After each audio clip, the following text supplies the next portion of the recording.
Hello friends, welcome to my YouTube channel large animal vet. पिछले part में हमने देखा था कि पशु की जो स्किन होती है और उसका हेयर कोट होता है तो वो हमें पशु की हेल्थ को इंडिकेट करता है। मतलब पशु की नॉर्मल स्किन और हेयर कोट कंडीशन अगर अच्छी है तो ये ही इंडिकेट होता है हमें कि पशु हेल्दी है। और अगर उसमें कोई एबनॉर्मेलिटीज हमें नज़र आती है, जैसे कि मैंने पिछली वीडियो में बताया, तो हमने 2 पॉइंट पे पिछली वीडियो में डिस्कस किया था, हेयर कोट पे और स्किन कंडीशन पे।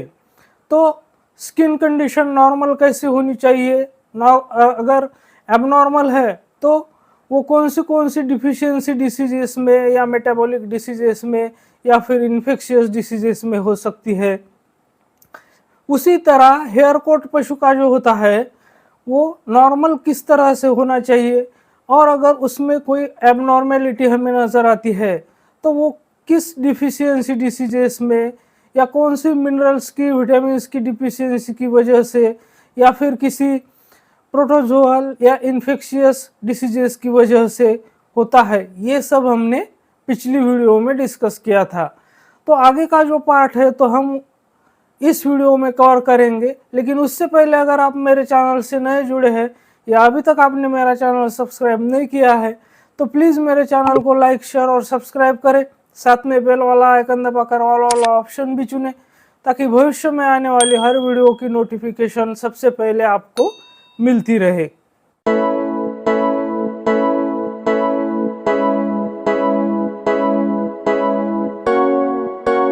तो आज हम जिन पॉइंट्स पर डिस्कस करेंगे वो पॉइंट्स है, पहला पॉइंट्स होगा कलर ऑफ स्किन, कि नॉर्मली स्किन का कलर कैसा होना चाहिए, अगर उसमें कोई एबनॉर्मल चेंजेस आते हैं तो वो किस तरह से स्किन हमें दिखाई देती है और उसके पीछे क्या कारण हो सकते हैं, मतलब कि कौन से डिसीजेस में कौन सी डिफिशियंसी में वैसा हो सकता है। उसके बाद हम बात करेंगे स्वेटिंग के बारे में, यानी कि पशुओं में पसीना जो आता है वो नॉर्मली आता है या नहीं आता है, अगर आता है तो कितनी मात्रा में आना उसका एक नॉर्मल बिहेवियर है, और अगर ज़्यादा आता है तो उसके पीछे क्या कारण हो सकते हैं। और तीसरा जो पॉइंट हम डिस्कस करेंगे वो स्किन लीजन के बारे में। तो स्किन पर जो लीजन्स बन जाते हैं तो अलग अलग लीजन्स के पीछे अलग अलग कारण हो सकते हैं, जैसे कि कुछ लीजन्स डिफिशियंसी की वजह से बन जाते हैं, कुछ माइट्स की वजह से बन जाते हैं, यानी कि जो एक्सटर्नल पैरासाइट्स होते हैं उनकी वजह से बन जाते हैं, कुछ मिनरल की डिफिशियंसी की वजह से, कुछ विटामिन की डिफिशियंसी की वजह से, या कुछ इन्फेक्शियस डिसीजेस की वजह से। तो उन पर भी हम आज डिस्कस करेंगे। तो सबसे पहले अब हम बात करते हैं स्किन कलर की। तो स्किन कलर में सबसे पहले हम जिस पॉइंट पर बात करेंगे वो पॉइंट है रिड्यूस पिगमेंटेशन ऑफ स्किन। अगर स्किन का पिगमेंटेशन रिड्यूस हो गया है यानी कि कम हो गया है तो उसके पीछे क्या कारण हो सकते हैं। तो जैसे कि क्रॉनिक डिसीजेस होते हैं, जैसे कि जॉन्स डिसीज है, ट्यूबरक्यूलोसिस है, तो इस केस में भी ऐसा होता है।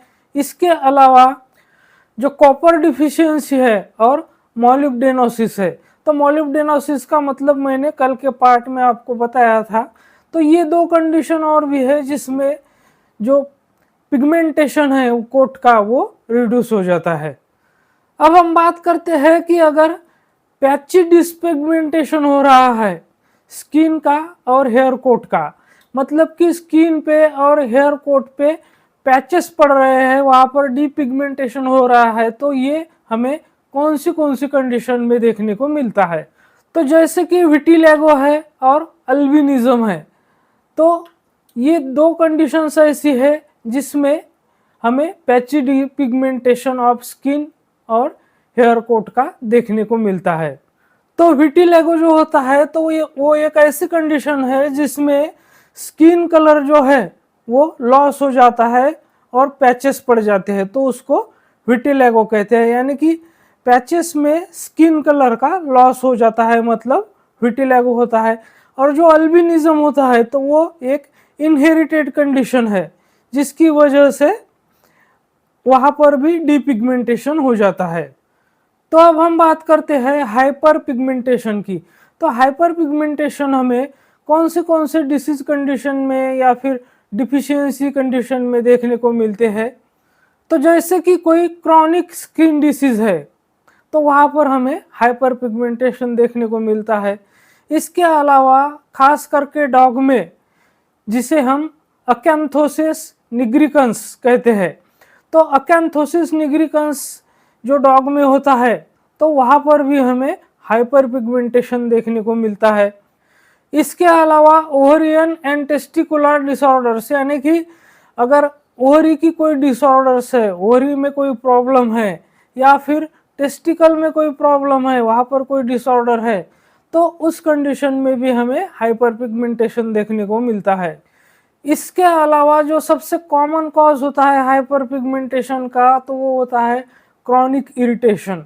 अगर बार बार एक ही जगह पर अगर कोई क्रॉनिक इरिटेशन हो रहा है तो उसकी वजह से भी हाइपर पिगमेंटेशन होता है। अगर स्किन का येलोविश डिस्कलरेशन हमें देखने को मिलता है, मतलब कि स्किन जो है वो पीले कलर की होने लग जाती है, तो ये सबको ही पता है कि ये कौन सी कंडीशन में होता है, ये होता है जॉन्डिस में। अगर अडर में पर्पलिश डिस्कलरेशन हमें देखने को मिलता है, यानी कि जो पशु की, गाय की, भैंस की या गोट की जो अडर होती है वो पर्पल कलर की हो जाती है, जामुनी कलर की हो जाती है, तो वो हो जाती है गैंग्रीनस मास्टाइटिस के केस में। और अगर स्किन का या फिर जो म्यूकस मेम्ब्रेन होते हैं तो उसका अगर हमें ब्लूइश डिस्कलरेशन देखने को मिलता है, जैसे कि येलोविश डिस्कलरेशन हमें देखने को मिलता है जॉन्डिस में, लेकिन अगर ये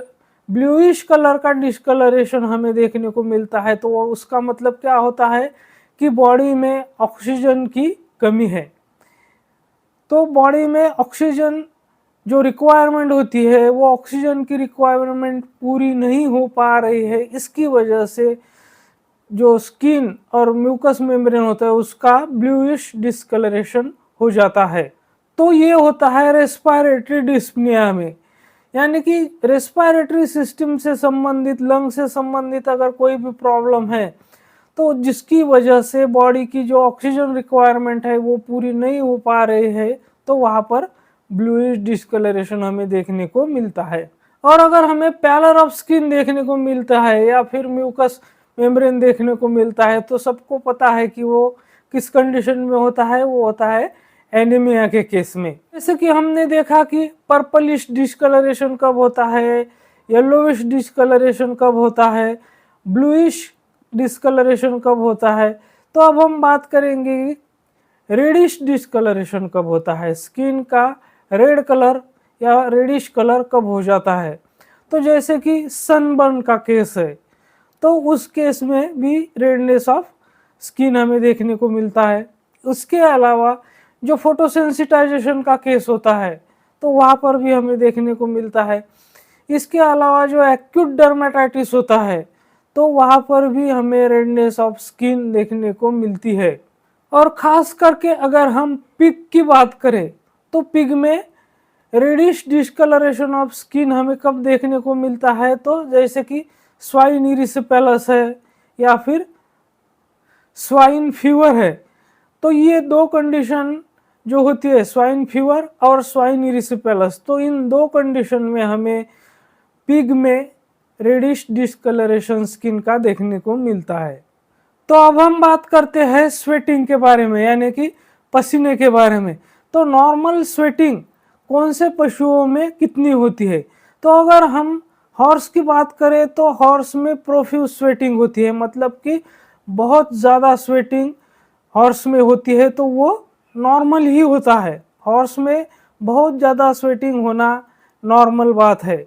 अगर हम कैटल की बात करें तो कैटल में मॉडरेट स्वेटिंग होती है, और अगर हम बफेलो की बात करें तो बफेलो में लिटिल स्वेटिंग होती है, यानी कि बहुत ही कम स्वेटिंग होती है, ना के बराबर। तो आपको एक बात को इस ध्यान में रखना है कि हॉर्सेज में नॉर्मल कंडीशन में प्रोफ्यूज स्वेटिंग होती है, कैटल में मॉडरेट स्वेटिंग होती है और बफेलोज में लिटिल स्वेटिंग होती है। तो अब हम बात करते हैं एबनॉर्मल कंडीशंस की। तो अब हम बात करते हैं एक्सेसिव स्वेटिंग की, यानी कि बहुत बहुत ज़्यादा पसीना अगर आ रहा है हॉर्सेस में भी तो उसे हम एक्सेसिव स्वेटिंग कहते हैं। और उसी को अगर मेडिकल के टर्म में अगर हम बोले तो उसे हाइपर हाइड्रोसिस कहते हैं। तो हाइपर हाइड्रोसिस का मतलब होता है एक्सेसिव स्वेटिंग, यानी कि बहुत ही ज़्यादा स्वेटिंग। तो ऐसा हॉर्स में कब होता है, जैसे कि कोलिक का केस है, यानी कि एब्डोमिनल पेन है उसमें, जिसे हम कोलिक कहते हैं।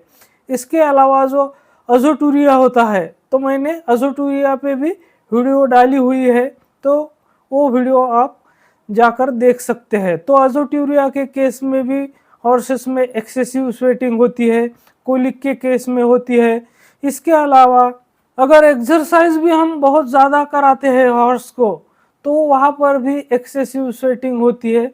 और इसके अलावा जो लेमिनाइटिस का केस होता है हॉर्स में, तो लेमिनाइटिस के केस में भी हॉर्स में एक्सेसिव स्वेटिंग होती है। अब जैसे कि हमने एक्सेसिव स्वेटिंग की बात की, यानी कि हाइपर हाइड्रोसिस, तो अब हम बात करते हैं कि अनहाइड्रोसिस की, मतलब कि अब्सेंस ऑफ स्वेटिंग। पसीना छूट ही नहीं रहा है, पसीना बिल्कुल आना बंद हो गया है। तो ऐसा हॉर्सेस में ही होता है। और वो कौन सी कंडीशन में होता है, तो उसे अनहाइड्रोसिस ही कहते हैं। तो अनहाइड्रोसिस इन हॉर्सेस के केस में पसीना बिल्कुल नहीं आता है। तो अब हम बात करते हैं डिक्रीज स्वेटिंग की, यानी कि पसीना आ तो रहा है लेकिन उसकी जो क्वांटिटी है वो कम हो गई है, मतलब कि कम मात्रा में पसीना छूट रहा है।